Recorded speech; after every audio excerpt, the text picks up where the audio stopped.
Straight of Hormuz में हाहाकार अभी तक खत्म नहीं हुआ है। कहने को यूएन ये कह चुका है कि हॉर्मुज को खोल दो, चीन ने कह दिया है हॉर्मुज खोल दो, फ्रांस तो कह ही रहा है कि नाकेबंदी और टोलबंदी हॉर्मुज में हो ही नहीं सकती, लेकिन अमेरिका और ईरान अड़े हुए हैं। तनातनी इस कदर बढ़ गई है कि सैकड़ों जहाज फंसे हुए हैं। खौफ 2400 घंटे वहां पर मंडराता रहता है और तेल की कीमतें आसमान छूने लगी।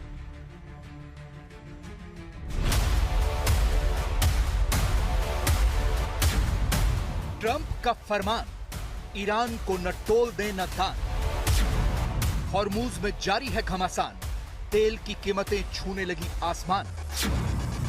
हॉर्मुज में अमेरिकी नाकाबंदी से अब चीन भी परेशान। हॉर्मुज का अशांत समंदर शांति वार्ता में सबसे बड़ा रोड़ा बना हुआ है। ना तो ईरान इसे पूरी तरह खोलने का ऐलान कर रहा है, ना ही अमेरिका ईरानी बंदरगाहों पर नाकेबंदी हटा रहा है। ऊपर से एक के बाद एक विनाशकारी वॉरशिप ईरान की सरहद के बेहद पास तैनात किया जा रहा है। इस बीच अमेरिका ने फरमान जारी किया है कि हॉर्मुज से गुजरने वाला कोई भी जहाज ईरान को किसी भी तरह का टोल न दे। इतना ही नहीं, ईरानी रेड क्रॉस जैसी किसी संस्था को दान तक के लिए भी पैसा न देने का फरमान जारी किया गया है। हॉर्मुज पर अमेरिका की निगहबानी ने ईरान के लिए मुश्किलें बढ़ा दी हैं। हर रोज लाखों बैरल तेल का उत्पादन तो हो रहा है, लेकिन उनका निर्यात न होने से उसके स्टोरेज की दिक्कतें बढ़ रही हैं।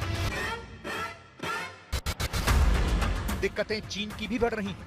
महायुद्ध की वजह से ट्रंप का चीन दौरा पिछले कुछ हफ्तों से टल रहा है, लेकिन जब भी होगा उस पर युद्ध की काली छाया जरूर मंडराती रहेगी। And this war has wrought tremendous sufferings in Iran for the Iranian people and the neighboring countries. And its ramification runs far and wide. And in particular, the close of Hormuz and is actually wreaking havoc in the oil market and in the economy of the entire world, in particular in the global south. So China's view is that we need to open the Strait of Hormuz as quickly as possible, and that actually applies to both sides. Iran needs to lift its restrictions on the Strait of Hormuz, and the U.S. need to lift its naval blockade. चीन ने इशारों में यह कह दिया है कि अगर ट्रंप के चीन आने तक हॉर्मुज नहीं खुला तो इससे बड़ा एजेंडा बातचीत का दूसरा कोई नहीं होगा। इसीलिए हॉर्मुज को जल्द से जल्द खोला जाना बेहद जरूरी है। I'm sure if the Hormuz is still closed by the time President Trump goes to China, this issue will be high on the agenda of the bilateral talk. And of course, the bilateral relationship between China and the U.S. goes far beyond the issue of Hormuz. And I think it is in the interest of both countries and both peoples. And I may say for the entire world, of the people of the entire world, that China and the U.S. maintain steady and sound and sustainable relationship.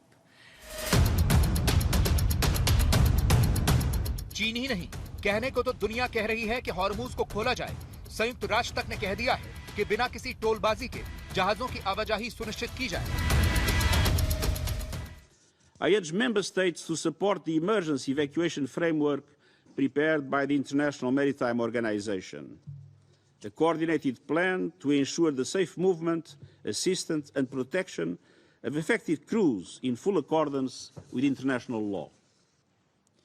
Mr. President, the Charter's prohibition of the threat or use of force applies fully at sea. Navigational rights and freedoms through the Strait of Hormuz must be respected, as affirmed by this Council's Resolution 2817. These principles must be upheld in full and without delay. I appeal to the parties, open the strait, let ships pass, no tolls, no discrimination, let trade resume, let the global economy breathe. France तो इस पर और भी तल्ख रवैया अपनाया हुआ है। विदेश मंत्री ने दो टूक कहा है कि हॉर्मुज किसी की बपौती नहीं है, इसे ना तो कोई रोक सकता है, न टोल मांग सकता है और ना ही किसी तरह की कोई रिश्वत। अंतर्राष्ट्रीय जल क्षेत्र मानवता की साझा विरासत है, जिसका उपयोग संयुक्त राष्ट्र समुद्री कानून सम्मेलन के तहत संरक्षित है।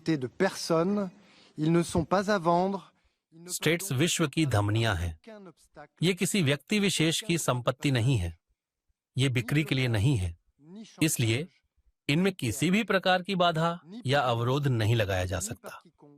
न तो टोल लगाया जा सकता है, न रिश्वत ली जा सकती है, न ईरान द्वारा, न ही किसी अन्य पक्ष द्वारा, किसी भी बहाने से नहीं। अगर स्थिति ऐसी ही रही तो वैश्विक व्यापार बंधक बन जाएगा और पूरे क्षेत्र अलग थलग पड़ जाएंगे, और ये एक ऐसी स्थिति है जिसे हम अस्वीकार करते हैं।